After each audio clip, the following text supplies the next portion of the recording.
अस्सलाम नाज़रीन, मैं हूं असद लितूर अपने प्रोग्राम असद टूर अनसेंसर्ड में। आज हम आपको मालूम है इस वक्त रिजल्ट आ रहे हैं और पता चल गया है इस वक्त इमरान खान साहब वाज़े बढ़तरी से जीत रहे हैं 11 में से 8 सीटों पर। लेकिन इसके पस पर्दा जो अवामिल हैं वो बहुत दिलचस्प हैं और उनको हम आपको ज़रूर आज बताएंगे एक्सक्लूसिवली कि हुआ क्या है, कैसे इमरान खान साहब इतनी सीटें जीते, जो रूलिंग कोलिशन है वो क्यों सीटें हारी, कौन सी सीट जो रूलिंग कोलिशन जीती क्यों जीती, क्या फैक्टर्स थे और कहां पर क्या सबक है इस तमाम जमातों के लिए। हर जमात का हम आपको बताएंगे क्योंकि इसमें इमरान खान साहब के मुकाबले में जो जमातें जिन्होंने कैंडिडेट खड़े किए वो PMLN थी, जिन्होंने 6 नशिस्तों पर कैंडिडेट खड़े किए। पीपल्स पार्टी ने 2 नशिस्तों पर कैंडिडेट खड़े किए, और ANP ने 2 नशिस्तों पर कैंडिडेट खड़े किए, जबकि JUIF ने 1 नशिस्त पर कैंडिडेट खड़ा किया। लेकिन नताइज क्या है हम आपको इसके ऊपर ज़रा एक्सक्लूसिवली आज बताएंगे, पस पर्दा तमाम मुहरकात। लेकिन उसमें हमें आपको इमरान खान साहब की स्ट्रेटजी भी बताएंगे, इनकी स्ट्रेटजी बताएंगे, इस्टेब्लिशमेंट कहाँ पर खड़ी है ये भी बताएंगे। देखिए, जाहिर बात है इमरान खान साहब 11 में से 8 नशिस्तों पर जीत रहे हैं और उसको अगर देखा जाए तो अब अगले 2-3 दिन ये टॉक ऑफ द टाउन रहेगी कि खान साहब पॉपुलर हैं और ये और वो, इस्टेब्लिशमेंट पर दबाव बढ़ गया, खान ने मैसेज दे दिया कि वो जीतेगा, इज कमिंग बैक और फलान और ये और वो। लेकिन हमें सर थोड़ा इसको आदादो शुमार के एक और गोरख धंधे में भी रख के इसको देखना होगा। अब देखिए, इसमें इमरान खान साहब का मोमेंटम तोड़ने के लिए हाल ही में इस्टेब्लिशमेंट ने, जारी बात है, उनकी मुख्तलिफ कॉल्स को, ऑडियोज़ को लीक किया जो बड़ी डैमेजिंग थी उनके नैरेटिव के लिए, जो वो अमेरिकी साजिश का और दूसरा नैरेटिव ले रहे थे। लेकिन एक चीज़ जो आपको समझनी होगी वो ये है कि वो ऑडियो रिकॉर्ड हुई है इमरान खान साहब की उस ज़माने की जब वो भी प्राइम मिनिस्टर थे, जब उनके खिलाफ अभी तहरीक अदम एतमाद आई थी लेकिन वोटिंग नहीं हुई थी, यानी कि मार्च 2022 की। लेकिन लीक कब की गई? मार्च, अप्रैल, मई, जून, जुलाई, अगस्त, सितंबर में लीक शुरू की गई, यानी कि 6 माह वेट किया गया। ये 6 माह वो जो इमरान खान साहब कह रहे थे ना हम ऑडियोज़ पर खेलेंगे, और बुशरा बीबी अपने उस बचूंगड़े को, वो जो पालतू है अरसलान खालिद डॉक्टर, उसको कह रही थी कि इनको तुम गद्दारी से जोड़ दो, वो करने में कामयाब रहे, अपना वोटर सपोर्टर बेस वो चार्ज करने में कामयाब हो गए, उनको वापस खड़ा करने में कामयाब हो गए। तो अब जब वो लीक की भी गई है 6 महीने के गैप से, वो अब कम से कम शॉर्ट टर्म में कोई फायदा नहीं दे सकती, ना तो इस रूलिंग कोलिशन को ना इस्टेब्लिशमेंट को। हाँ, लॉन्गर रन में फायदा देंगी लेकिन शॉर्ट टर्म में उसका कोई फायदा नहीं है। हाँ, ये है कि आप कह सकते हैं कि जिस तरह 17 जुलाई के जो इलेक्शन PTI जीती उसमें जितना विनिंग मार्जिन था, शायद उतना विनिंग मार्जिन इस दफा इन सीटों पर नहीं था। लेकिन उसकी एक वजह ये थी कि जो ये रूलिंग कोलिशन थी इसने सीटें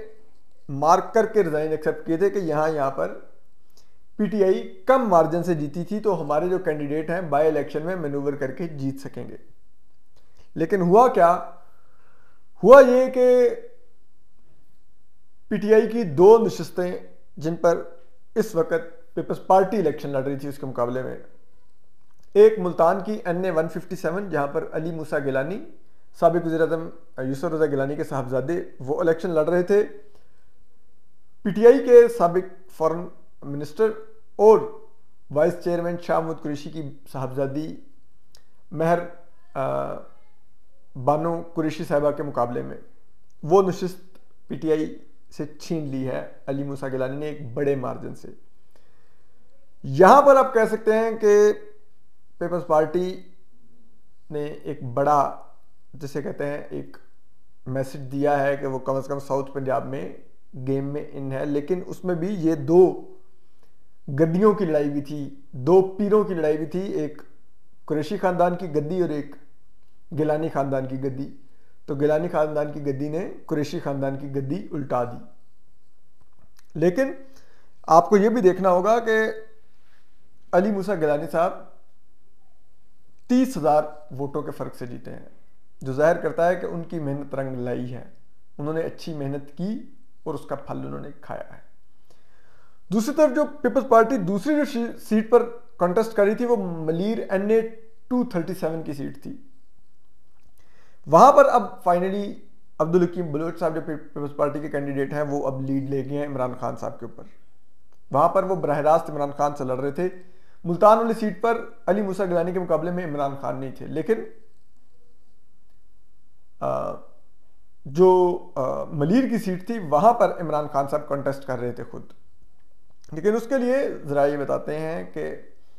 मलीर पर एक तो वहां पर सिंध हुकूमत थी पीपल्स पार्टी की, तो पीपल्स पार्टी ने खुसूसन फोकस किया हुआ था उस नशिस्त के ऊपर और उसी के लिए बहुत मेहनत की गई वहां पर पीपल्स पार्टी की सिंध हुकूमत की तरफ से भी, जिस वजह से अब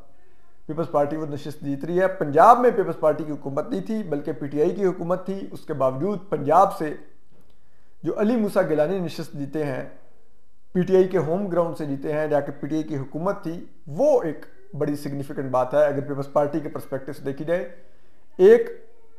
PTI का होम ग्राउंड, दूसरा पंजाब जहां पर पीपल्स पार्टी बहुत कमजोर हो चुकी है, वहां पर नेशनल असेंबली की सीट जीतना, वो भी शाह महमूद कुरैशी के बेटे की जीती हुई सीट और अब उनकी बेटी की कंटेस्ट करती हुई सीट को उनसे जीत लेना, ये पीपल्स पार्टी की एक बड़ी कामयाबी है। अब आ जाते हैं इसके बाद जो एक और बड़े स्टेक होल्डर हैं पंजाब में, वो है नून लीग। नून लीग 2 नशिस्तों पर इलेक्शन 5 नशिस्तों पर इलेक्शन लड़ रही थी, बाई इलेक्शन। लेकिन आप ये देखिए कि नून लीग उन 5 में से सिर्फ एक प्रोविंशियल असेंबली की सीट के ऊपर जीत रही है, बाकी तमाम नशिस्तें नून लीग हार रही है। ये नून लीग के लिए बहुत बड़ा लम्हा फिक्रिया होना चाहिए। ये जो इमरान खान साहब की हुकूमत गिराने के लिए तमाम स्ट्रेटजी बनाई गई, जो शहबाज शरीफ साहब ने गेम लगाई, और फिर बजाय हुकूमत गिराने के फौरी बाद इलेक्शन में जाने की बजाय जो शहबाज शरीफ साहब को हुकूमत में रहने का शौक था, और फिर जिस किस्म के मिफ्ता इस्माइल साहब ने, हम समझते हैं कि मजबूरी में लिए गए फैसले थे और उनके पास उस तरह के ऑप्शन नहीं थे, लेकिन वो जो फैसले लिए गए उनकी कीमत नून लीग सबसे ज्यादा अदा कर रही है। और मियां नवाज शरीफ साहब को भी समझना होगा कि वो लंदन में बैठ के बयानियां तैयार नहीं कर सकते। जिस तरह लेट लीक की गई ऑडियोज इमरान खान का कुछ बिगाड़ने में नाकाम हुई हैं, इसी तरह मियां नवाज शरीफ ने भी अगर आने में देर की तो फिर वो भी इमरान खान को काउंटर नहीं कर पाएंगे। लंदन में बैठ के कुछ नहीं चलेगा, इधर ग्राउंड पे आना होगा मियां नवाज शरीफ को, और यहां पर रह के उनको सियासत करनी होगी, इमरान खान का जवाब देना होगा, कैंपेन करनी होगी। जिस तरह इमरान खान अब 1 साल सुकून से कैंपेन करेंगे, उनके पास इलेक्शन तक 1 साल है, वो 1 साल सड़कों पर रहेंगे जैसे पिछले 6 माह से सड़कों पर हैं, और 6 माह से सड़कों पर रहने का फल वो खा रहे हैं कि 17 जुलाई का इलेक्शन भी वो मेजॉरिटी सीटें जीत गए, और अब आज जो 15 अक्टूबर का बाई इलेक्शन है वो मेजॉरिटी सीटें जीत गए। तो जबकि शहबाज शरीफ साहब हुकूमत में हैं तो वो हुकूमत करें, लेकिन मियां नवाज शरीफ को वापस आके चाहिए कि वो अब 1 साल सड़कों पर गुजारें इमरान खान के मुकाबले में, फिर जाके वो इमरान खान साहब को सियासी तौर पर शिकस्त दे पाएंगे। अगर उन्होंने लेट कर दी कि इलेक्शन से 2-3 माह पहले आए और फिर उन्होंने कैंपेन चलाने की कोशिश की, तो शायद वो उतनी फ्रूटफुल नहीं साबित होगी नून लीग के लिए। फिर इसके बाद अब आगे ANP पे, ANP ने 2 सीटों पर कॉन्टेस्ट किया KP से, दोनों पर उन्होंने बेहतर फाइट की। जो गुलाम अहमद बलोर साहब हैं वो गो के इमरान खान साहब का और उनका हाफ एंड हाफ का फर्क है, लेकिन स्टिल गुलाम अहमद बलोर साहब ने एक साइजेबल वोट लिया,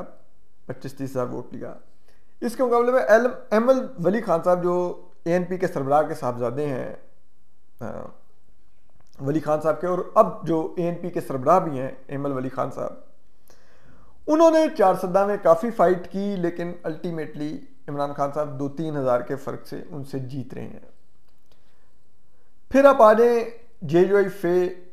वो NA-22 में कॉन्टेस्ट कर रही थी मर्दान से। वहाँ पे उन मौलाना साहब ने इमरान खान साहब को काफ़ी टफ टाइम दिया है, काफ़ी क्लोज आए, लेकिन स्टिल इमरान खान साहब 1-2 हज़ार वोटों के फ़र्क से वहाँ पर भी वो सीट जीत रहे हैं। तो वो अपसेट करने में नाकाम रहे मौलाना, लेकिन स्टिल कम से कम KP की हद तक आपको नज़र आता है कि जो अपोजिशन जमातें हैं वो अच्छा फाइट कर रही हैं PTI से। और उसकी वजह यह है कि PTI का 10 साल रूल, उस 10 साल इक़्तिदार में PTI ने वहाँ पर उस तरह डिलीवर नहीं किया, और ऊपर से दहशतगर्दी भी बढ़ गई है, और उस दहशतगर्दी को डिफेंड कर रहे हैं PTI हुकूमत के वहाँ के स्पोक्स पर्सन। लेकिन स्टिल ये भी देखना होगा कि क्या PTI वहाँ पर पीपल्स पार्टी जिस तरह सिंध में गहरी जड़ें रखती हैं, KP में ऐसी जड़ें तो नहीं बना गई जिस वजह से उनको टफ टाइम तो दिया जा रहा है लेकिन उनको हराया नहीं जा सक रहा। अब आ जाए सिंध में, पीपल्स पार्टी की हमने निशस्त आपको बता दी है कि वो किस तरह से जीत रहे हैं। फिर आ जाते हैं NA-239 कोरंगी में, जहां पर MQM बदतरीन तरीके से हार रही है, बाकायदा जमानत जब्त हो गया है, 1200 वोट निकले MQM के कैंडिडेट के, MQM पाकिस्तान के, जबकि इमरान खान साहब उनके मुकाबले में जैसे कहते हैं ना, उनके मुकाबले में कोई 10-12 गुना ज्यादा वोटों की लीड से जीत रहे हैं। उसकी वजह जो है वो ये है कि अब MQM पाकिस्तान अब दफन हो चुकी है। उसके फैक्टर्स हम आपको बताते हैं, और आपको ये ही चीज 23 अक्टूबर को जो बाई इलेक्शन होना है उसमें भी रिफ्लेक्ट होती नजर आएगी कि MQM का क्या हाल होगा। उसके फैक्टर ये हैं कि ज़ाहिर तो एस्टेब्लिशमेंट ने MQM पाकिस्तान को मुकम्मल तौर पर अपने अंगूठे के नीचे रखा हुआ है, लेकिन उस वजह से कराची में, हमारी कराची के जो एक बड़े जिसे कहते हैं अच्छे रिपोर्टर हैं, जर्नलिस्ट हैं, सीनियर जर्नलिस्ट हैं, नेमतुल्लाह खान साहब, उनसे बात हो रही थी आज। तो नेमतुल्लाह खान ने कहा कि कराची में उर्दू स्पीकिंग कम्युनिटी में इतनी शदीद रिजर्वमेंट है, जितनी शदीद रिजर्वमेंट जब MQM बनी थी, इल्ताफ हुसैन साहब ने जब बनाई थी, उस वक्त भी नहीं थी इतनी उर्दू स्पीकिंग कम्युनिटी में रिजर्वमेंट जितनी अब है। और उसकी वजह यह है कि कराची में हर जगह पर आपको अब कंट्रोलिंग पोजीशंस में, चाहे जो भी पुलिस हो, बल्दिया का महकमा हो, दूसरे महकमे हो, वहां पर अब आपको उर्दू स्पीकिंग नजर नहीं आते। और ऐसे में उनकी रिजर्वमेंट बढ़ती जा रही है कि वो ये समझते हैं कि इल्ताफ हुसैन साहब के ज़माने में हमें इतना मार्जिनलाइज नहीं किया गया था। और जब वो ये सोचते हैं तो फिर उनका गुस्सा पीपल्स पार्टी या PTI पर नहीं, अपनी ही MQM पाकिस्तान पर ज़्यादा निकलता है कि इन्होंने कुछ नहीं किया हमारे लिए, इन्होंने अलग अपनी MQM पाकिस्तान तो बना ली, लेकिन ये हमारे हकूक़ का मुकदमा नहीं लड़ सके, ये अपनी सियासतों में पड़ गए। ये PSP बन रही है, MQM बहादराबाद बन रही है, MQM PIB बन रही है, कामरान टेसूरी जैसे घुसपैठियों को लाके गवर्नर बनवा रही है। तो वो जो रिजर्वमेंट है उसकी कीमत MQM पाकिस्तान अदा कर रही है। और फिर जलती पर तेल लंदन से बैठे हुए इल्ताफ हुसैन साहब डाल रहे हैं, जो बार बार बाइकट इलेक्शन की कॉल देते हैं। और जब वो बाइकट इलेक्शन की कॉल देते हैं तो फिर जो उर्दू स्पीकिंग जो हमारे बहन भाई हैं वो वोटर निकलता ही नहीं है वोट करने। और जब वो नहीं निकलता तो MQM पाकिस्तान को नुकसान होता है, जबकि इसके मुकाबले में PTI जो कि वैसे तो इतना वोट शायद ना रखती होती कि अगर MQM और वो प्रॉपर इलेक्शन लड़े, लेकिन क्योंकि MQM का वोटर निकलता ही नहीं तो फिर MQM PTI चाहे कम वोट बैंक भी रखती है लेकिन उसका वोट MQM से तो फिर ज्यादा हो जाता है, तो वो उसका बेनिफिट ले जाती है। तो इसमें एक चीज ये भी नजर आ रही है कि इसका अंदाजा एस्टेब्लिशमेंट को भी है, इसका अंदाजा लंदन में बैठे अल्ताफ हुसैन साहब को भी है। बज़ाहिर ऐसा लगता है कि जो अल्ताफ हुसैन साहब हैं उनकी स्ट्रेटजी नजर आ रही है कि वो ये दिखा करके अगर एस्टेब्लिशमेंट को अब PTI नहीं चाहिए है और PTI को वापस कट टू साइज करना है तो फिर मुझे वापस रिंग में उतारना होगा, मैं रिंग में उतरूंगा और MQM की दोबारा सरबराही संभालूंगा और फिर इलेक्शन हम लड़ेंगे। और फिर जब मैं उर्दू स्पीकिंग वोट बैंक को कॉल दूंगा कि वोट करो हमारे कैंडिडेट के लिए, तो फिर PTI कि हवा के आगे, जोर के आगे बंधा जा सकेगा। ये एक स्ट्रेटजी है जो नज़र आ रही है जो लंदन बैठे अल्ताफ हुसैन साहब की, लेकिन क्या इस्टेब्लिशमेंट, जो कि अभी तक वाज़ेह नज़र आ रहा है कि वो किसी सूरत में अल्ताफ हुसैन साहब से वापस रजू करने का इरादा रखती नहीं, तो क्या वो अपनी स्ट्रेटजी पर रीथिंक कर सकती है? बज़ाहिर ऐसा अभी तक तो मुमकिन नज़र नहीं आ रहा, लेकिन आने वाले दिनों में क्या होता है, जब नए आर्मी चीफ आएंगे तो वो पाकिस्तान की सियासत को किस तरह देखते हैं, कराची की सियासत को किस तरह देखते हैं, एक दफ़ा उस वक़्त आप कह सकते हैं कि गेम दोबारा ओपन होगी। तो उसमें क्या होगा, हम आपको उस पर अपडेट करते रहेंगे। अपना ख्याल रखिए, सलामत रहिए, अल्लाह हाफ़िज़।